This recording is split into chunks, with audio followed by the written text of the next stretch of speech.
নমস্কার, জীবন পাতা চ্যানেলের আরও একটা নতুন ব্লগে আপনাদের সবাইকে ওয়েলকাম।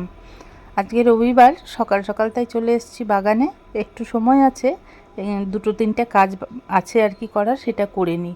অনেক দিন ধরেই ভাবছি গাছগুলোকে একটুখানি মাটি চেঞ্জ করে দেব আর একটু বড় পাত্রে রাখবো। আর এই যে কিছু গাছের চারা বেরিয়েছে সেগুলোকে একটু আলাদা করব। এটা হচ্ছে সেন্সেভেরিয়া সিলিন্ড্রিকা। এটা আমি দার্জিলিংয়ে আমার দাদার কাছ থেকে নিয়ে এসেছিলাম। মাস্তুতো দাদা বড় নার্সারি আছে, সেখান থেকে নিয়ে এসেছিলাম। এখানে আমি পাতা পচা সার আর একটু বালি নিয়েছি, আর এখানে একটু দিয়ে দিলাম সাফ ফাঙ্গিসাইড। এখানে পারলাইট ব্যবহার করলে ভালো হয়, কিন্তু আপাতত আমার কাছে নেই। দোকানেও খোঁজ করেছিলাম, পাইনি, হয়তো অনলাইনেই আনতে হবে। পরে আমি ওটা অ্যাড করে দেবো যদি নিয়ে আসি। আপাতত এগুলো দিয়েই থাক। এই যে ছোট্ট চারাটাকে বসিয়ে নিলাম আগের টবটা একটু ছোট ছিল, আর বড় যে গাছটা ছিল সেটা আর একটু বড় টবে আমি বসিয়ে দেব।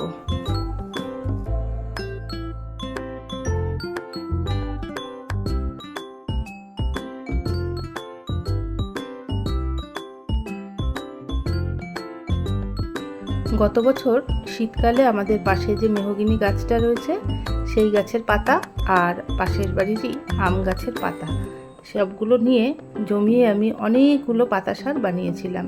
বস্তায় বন্দি করে মাঝে মাঝে জল স্প্রে করে রেখে দিতাম। প্রায় বছরখানেক পরে হয়ে গেছিল সুন্দর সার, আর সেইগুলো দিয়েই আমি কাজ চালাতাম।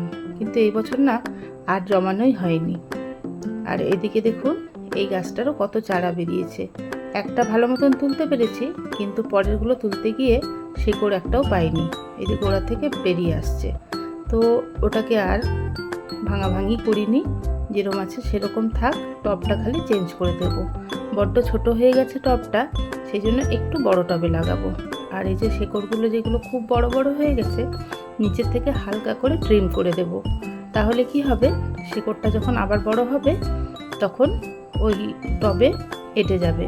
শেকড়গুলো বেশি বড় হয়ে গেলে গাছের বৃদ্ধি কিন্তু হয় না, জায়গাও তখন বড় লাগে।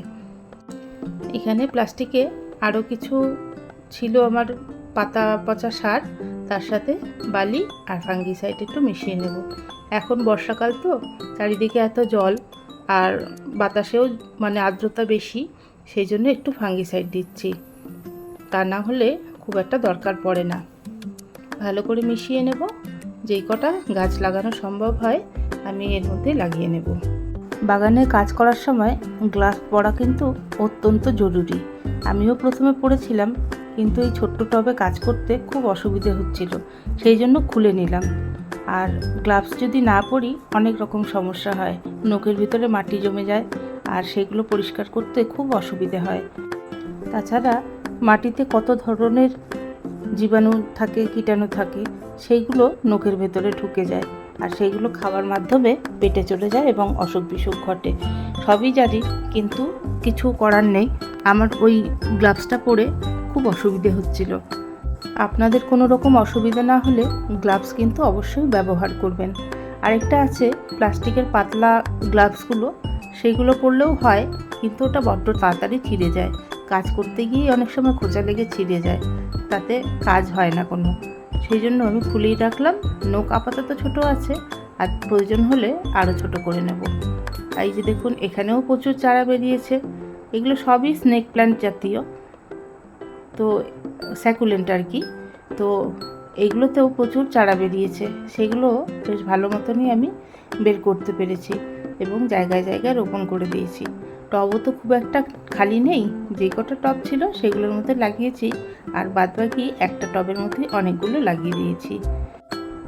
এইগুলো জল খুব কম লাগে।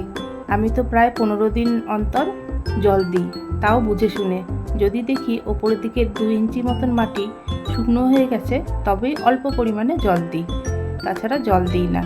কারণ এর আগে আমার কাছে অনেকগুলো স্যাকুলেন্ট ছিল, দাদার বাড়ি থেকেই এনেছিলাম, কিন্তু সেইগুলো জলের জন্যই মারা গেছে বেশিরভাগ। তখন তো অত জানতাম না, এখন বুঝি সব গাছেই জলের প্রয়োজন যেরকম আছে, সেরকম আবার অতিরিক্ত জল হয়ে গেলে সেটাও কিন্তু খুবই অসুবিধের। জল কম হলে যেমন বোঝা যায় যে এখন জল দিতে হবে, কিন্তু জল বেশি হয়ে গেলে কিন্তু বোঝা যায় না। গাছ একেবারে যখন নষ্ট হয়ে যায় তখনই বুঝতে পারবেন যে জল বেশি হয়ে গেছে, তখন আর কিছু করার থাকে না। তাই জল কম দিন, তাতে অসুবিধে নেই, কিন্তু জল বেশি যেন না হয় সেটা খেয়াল রাখতে হবে। এবার একটু তাড়াতাড়ি করতে হবে, প্রায় 9টা সাড়ে 9টা বাজতে চললো।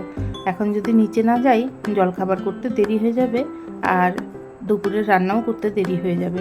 আজ আবার রবিবার, সবারই ব্যস্ততা থাকে, তো একটু দেরি হয়ে গেলে নিজেরই অসুবিধে। তো নিচে চলে আসলাম, বানিয়ে নিচ্ছি বিটের রুটি। ছেলে সবজি খায় না, আপনারা সবাই জানেন, তো সেই জন্য একটু বিটের ব্যবস্থা করেছি যে রুটিটা বা পরোটা যেটাই করে দিই শরীরে সেটা ঢুকবে, তাই জন্য বিটের রুটি বানিয়েছি। রুটিটা অ্যাকচুয়ালি ওর বাবা খাবে, আর ওদের জন্য একটু পরোটা মতন করে দেব।